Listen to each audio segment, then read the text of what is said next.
इसी कुएं में अशोक ने अपने 99 बड़े भाइयों का सर काट कर डाल दिया था सिर्फ और सिर्फ राजगद्दी पाने के लिए। Hello friends, welcome back to the channel again. तो यार आज चलते हैं, दिखाते हैं आपको पटना का सबसे पुराना और ऐतिहासिक कुआं, जिसका कि इतिहास अशोक के टाइम से, और अशोक का रीजन था 324 बीसी से 223 बीसी के आसपास तक। तो सोच सकते हो वो पुराना कितना पुराना है और उसका इतिहास कितना पुराना रहा होगा। वो एएसआई के अंदर आता है। एएसआई बोले तो आर्कियोलॉजिकल सर्वे ऑफ इंडिया। उसके बगल में है माँ शीतला का मंदिर, वहाँ भी चलेंगे, जानेंगे वहाँ के इतिहास के बारे में, और वो बिहार में क्यों फेमस है, भारत में क्यों फेमस है, उसके पीछे का इतिहास क्या है, सब चीज़ जानेंगे। और चूंकि अशोक से रिलेटेड है तो भाई अशोक का साम्राज्य समझ सकते हो कितना फैला हुआ था। तो जानेंगे उस कुएं के इतिहास के बारे में और उस मंदिर के इतिहास के बारे में और थोड़ा अशोक के बारे में भी। तो चलते हैं सीधे व्लॉग में और चलते हैं डायरेक्ट मंदिर पे। और यार वीडियो में आगे बढ़ने से पहले आपसे गुजारिश रहेगी कि चैनल को सब्सक्राइब और वीडियो को लाइक जरूर कर दीजिएगा। यार इसमें आपका कुछ जाएगा नहीं, बट हमें एक बहुत बड़ी चीज मिलेगी, वो है मोटिवेशन। तो प्लीज चैनल को सब्सक्राइब जरूर कर दीजिएगा।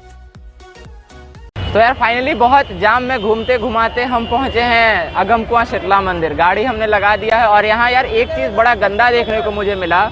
बिहार में ओमिक्रॉन फिर से एंट्री ले रहा है, कोविड फिर से एंट्री ले रहा है, और लोग मतलब मास्क क्या, डर भय ही खत्म हो गया यार लोगों के पास। एक कोविड नामक भी कोई चीज़ है। हमने मास्क ले रखा है, हम लगाएंगे भी, उसके बाद बस शूट के वक्त निकालेंगे जहाँ हमारा मेन फेस आएगा। बैकग्राउंड से अगर कर रहे होंगे तो भाई वहाँ पहन के रहेंगे। तो प्लीज़ आपसे यही रिक्वेस्ट है कि प्लीज़ मास्क हमेशा लगाएं, because omicron is again entering in Bihar. तो be safe, I will not say be at home, भाई काम है तो घर से बाहर निकलो, बट हाँ मास्क हमेशा लगाओ, घर पे रहो, घर से बाहर भी रहो तो मास्क लगाकर सेफ रहो।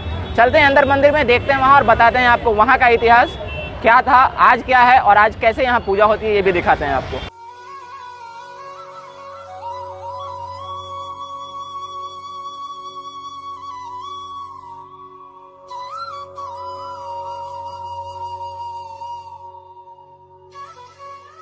तो यार इतना कुछ घूमने के बाद अगमकुआं में और शीतला माता मंदिर का सिनेमैटिक शॉट देखने के बाद अब आते हैं अगमकुआं के हिस्ट्री पर और इसके डिटेल पर कि ये कब बना, इसका कल्चरल बिलीफ क्या है, इसका हिस्ट्री क्या है। तो यार इसका हिस्ट्री अशोक के टाइम से और चंद्रगुप्त मौर्य के डायनेस्टी के टाइम से, जिसको मौर्यन डायनेस्टी कहा जाता है, और ये अशोक का टाइम चला था 304 बीसी से 232 बीसी तक का। तो आप सोच सकते हो ये कितना पुराना कुआं रहा होगा।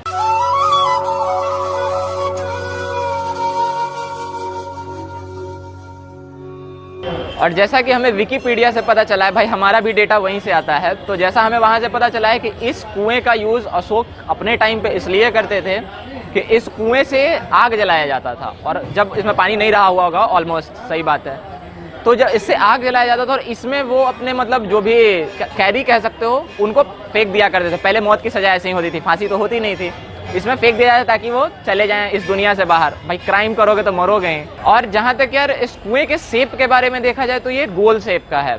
इसमें ऐसा कहा जाता है और ऐसा मतलब सामने भी आया जब ऊपर से लोगों ने कैमरा डालकर देखा, तो यहाँ से 19 मीटर नीचे तक ईंटे का लाइनिंग किया, मतलब जो कुआं को बांधा जाता है चारों तरफ से, तो वो ईंटा है लगा हुआ। उसके नीचे 19 मीटर फिर वो क्या कहते हैं, लकड़ी है। तो ऐसे भी अभी के टाइम से पहले लकड़ी का यूज़ ज़्यादा होता था, और अशोक के टाइम का होगा यार तो उस टाइम तो और लकड़ी का यूज़ होता था, घर भी लकड़ी के होते थे, तो इसलिए इसका लाइनिंग नीचे में लकड़ी का है।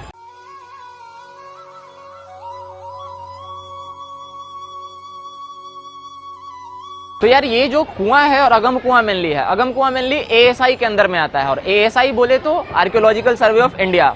इस कुएं के बगल में शीतला माता का मंदिर है, जिसका कि अपना एक अलग ही कल्चरल बिलीफ है, उसके बारे में भी जानेंगे। बट उससे पहले जानते हैं कुएं के बारे में पूरा डिटेल। तो यार इस कुएं की ऐसी भी मान्यता है और ऐसा इतिहास है, ऐसा कहा जाता है। आई एम नॉट श्योर, मैं भी विकिपीडिया का ही डेटा बोल रहा हूँ, बट हाँ ऑलमोस्ट हर जगह है, हर किताब में ये लिखा हुआ है कि इसी कुएं में अशोक ने अपने 99 बड़े भाइयों का सर काट कर डाल दिया था सिर्फ और सिर्फ राजगद्दी पाने के लिए। तो भाई कोई गद्दी पाने के लिए ऐसा भी कर सकता है, सोच सकते हो। और यार इस कुएं की एक ऐसा कहा जाता है कि इसका पानी कभी सूखता नहीं है। बहुत लोग सोचे हैं इस कुएं को सुखाने का, ताकि इसके नीचे लोग कहा जाता है कि पूरे अशोक का खजाना ही पड़ा हुआ है उसको निकालने का, बट आज तक कोई नहीं सुखा पाया। अंग्रेज शायद इसमें 15 या 20 मशीन लगाए थे सुखाने के लिए, वो भी नहीं हो पाया उनसे भी। तो इसका एक रीज़न है क्यों नहीं सूखा। इसका रीज़न ऐसा है, लोग कहते हैं कि ये गंगा से जुड़ा हुआ रास्ता है इस कुएं में पानी आने का, जिसको कि वाटर सोर्सेज कहते हैं। तो गंगा से पानी आएगा तो भाई नहीं ही सूखेगा। दूसरी मान्यता ऐसी भी है जो कि सर्टिफाइड नहीं है, गंगा वाला तो सर्टिफाइड है। दूसरी मान्यता ऐसी है कि इसका दूसरा कुआं का जो लास्ट एंड होता है वो पाताल लोक में जाकर खुलता है। और भाई पाताल लोक दूसरी दुनिया है।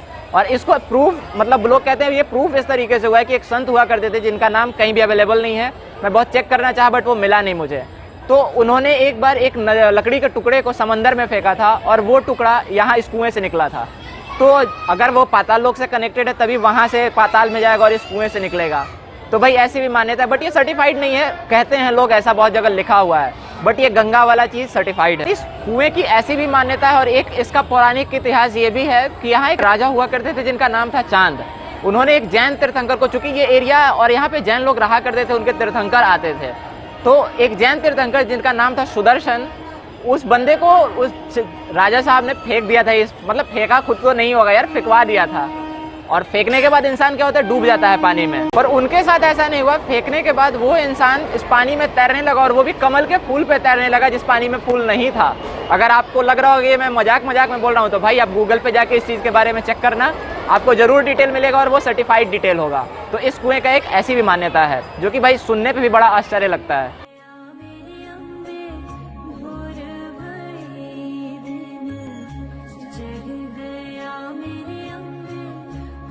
और यार वैसे तो इस माँ शीतला के मंदिर का हिंदू रीति रिवाज और सनातन धर्म में बड़ा अधिक मान्यता है, बट ऐसे एक मान्यता लोगों की और है कि जिन्हें भी स्मॉल पॉक्स और चिकन पॉक्स होता है। स्मॉल पॉक्स और चिकन पॉक्स बोले तो चेचक, बिहार में उसको चेचक कहा जाता है, जिसमें छोटे छोटे फोड़े हो जाते हैं शरीर पे और वो काफ़ी दर्द करता है। तो अगर जिसे भी वो हो गया है या हो जाता है, वो यहाँ आकर पूजा पाठ करने पर शायद वो ठीक हो जाता है, ऐसी मान्यता है। ऐसी लोगों के बीच में भ्रांति तो मैं नहीं कह सकता हूँ, क्योंकि धार्मिक चीज़ है, तो ऐसी मान्यता और ऐसा वो मानते हैं कि यहाँ आने से उनका वो चीज़ दुख दर्द ठीक हो जाता है। और यार मैं तो यहाँ घूमा, मुझे बहुत शांति की अनुभूति हुई इस जगह पर आके, अपने इतिहास को जानकर, अगम कुआं के इतिहास को जानकर, क्योंकि सिर्फ पढ़ लेने से कुछ नहीं होता है, उस चीज़ को फील करना चाहिए। तो हम लोग आगे किए, मेरा एक्सपीरियंस बहुत अच्छा था। सर आप क्या कहेंगे?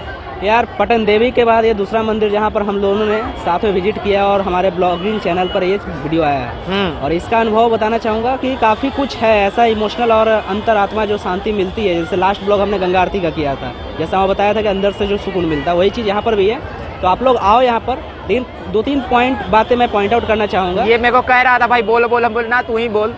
कुछ पॉइंट है, जैसे कि हर बार जाते हैं तो हमें कहीं ना कहीं, जैसे हम लोग डबल हेलमेट बाइक लेकर साथ में आते हैं तो कहीं ना कहीं हमें पार्किंग का दिक्कत होती है, और यहाँ पर भी वही चीज़ है, पार्किंग का दिक्कत है, मैनेजमेंट का दिक्कत है। और दूसरी बात हमें लगा कुछ ना कुछ हम ऑफिशियल लोगों से यहाँ से बात करने की कोशिश किए, कोई इंटरेक्ट करने को तैयार नहीं है भाई, इंटरेस्ट नहीं ले रहे हैं। मतलब कि यार मंदिर इतना बड़ा है, इतना बड़ा इसका पौराणिक इतना पुराना इतिहास है, लेकिन फिर भी ना ही कोई इस पर ध्यान देता है, जबकि आर्कियोलॉजिकल सर्वे ऑफ इंडिया के अंदर आती है। तो इस बात है कि उनको कुछ, और एएसआई का कोई ना कोई बंदा तो यहाँ जरूर रहता होगा। बिल्कुल, जैसे कि मनेर शरीफ पे भी हम लोगों ने वीडियो किया तो वो भी एएसआई के अंदर आता है, वहाँ पर भी हमें कोई नहीं मिला। तो क्या सर आप लोग मतलब पैसा लेके घर सोते रहते हो क्या? कहीं ना कहीं कुछ ना कुछ चीज़ें होनी चाहिए। दो तीन बातें हैं, और भी बहुत सी चीज़ें हैं, हम ज़्यादा नहीं बोलना चाहिए, लेकिन फिर भी कहेंगे आप लोग आइए, मस्ट विजिट वंस अगम कुआं शीतला मंदिर। बिल्कुल, क्योंकि वो बात की बात है मैनेजमेंट, लेकिन आपका अगर पर्सनल बिलीफ, धार्मिक बिलीफ जो है ना, उसका सेटिस्फेक्शन तो यहाँ पर जरूर होगा। Exactly, please come here. तो please once come here and enjoy the feeling of this place.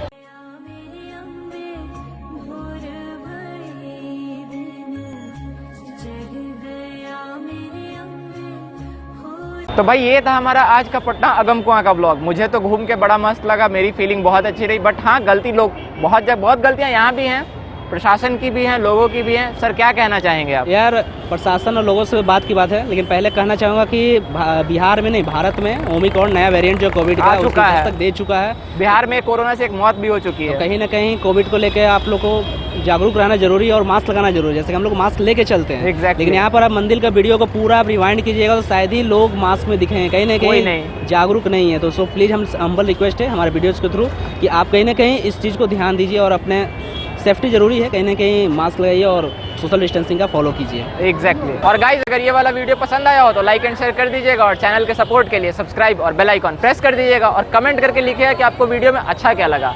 तो मिलते हैं फिर अगले वीडियो में फिर किसी नए टॉपिक के साथ, तब तक के लिए thank you so much for watching this vlog.